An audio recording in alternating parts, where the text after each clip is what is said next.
पक्षाने आज मला उमेदवारी दिलेली आहे।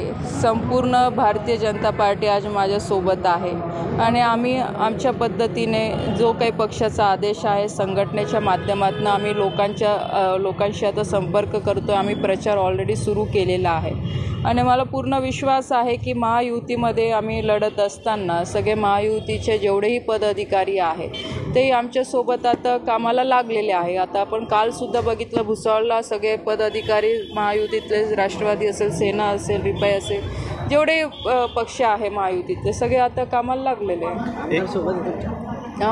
चंद्रकांत पाटील सोबत आहे आता त्यांचे कार्यकर्ते येत आहे म्हणून ते पण सोबत असतीलच ना। आज कार्यकर्ते येत आहे तर ऑफकोर्स ते पण आहे सोबत। महाविकास आघाडीचा उमेदवार अजून ठरलेला नाही, रावेर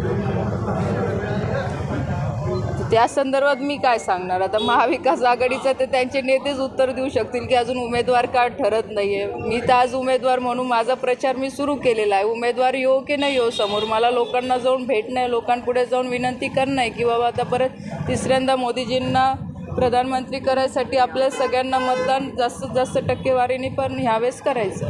एकनाथराव खडसे पुन्हा भाजपच्या वाटचालीचा काल त्यांनी पत्रकार परिषदेमध्ये बोललेले, तुर्तास हा शब्द वापरलेला। एकंदरीत मी सातत्याने ह्या संदर्भात एवढंच सांगते आहे की जोपर्यंत घटना घडत नाही तोपर्यंत त्याच्यावर काही बोलून उपयोग नाही।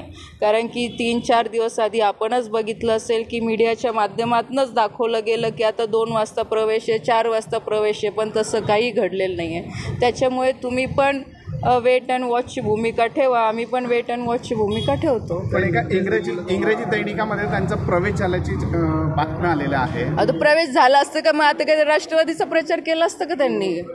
प्रचार कुठे करता येते अजून? आपण काही ना काही तर कार्यकर्ते गेले असते भेटायला किंवा ते कुठे आले असते, काही ना काही तर दिसलंच असतं की नाही। लक्षात एक प्रश्न आहे, भाऊ स्वतः एकदा खासदारकी मला मिळावी किंवा मी एकदा खासदार व्हावा असं स्वतः भाऊची पण एकदा इच्छा आहे। जर भाऊंनी आता प्रवेश केला भाजपात तर भाऊ स्वतः खासदारकी लढवू शकतात रावेरमधून? बघा मी एवढी मोठी नेता नाही आहे की त्या संदर्भातलं मी उत्तर देऊ शकते। नक्कीच ते पक्षश्रेष्ठी जे निर्णय घेत असतात त्या अनुषंगाने आम्ही कार्यकर्ते काम करत असतो आणि तसं जर तरचा विषय आज बोलून उपयोग नाही आहे। शेवटी पक्ष जे आदेश देईल त्या पद्धतीने आम्हाला सगळ्यांना काम करायचं। कारण काय त्यांचं ऐकतो उमेदवार घोषित होत नाही, दुसरीकडे नाता हो प्रचार करताना दिसत नाही, कुठेतरी आज संभ्रम आहे। त्याच्यामुळे चांगलं आहे ना, तुम्हाला तेवढ्या बातम्या द्यायला भेटताय।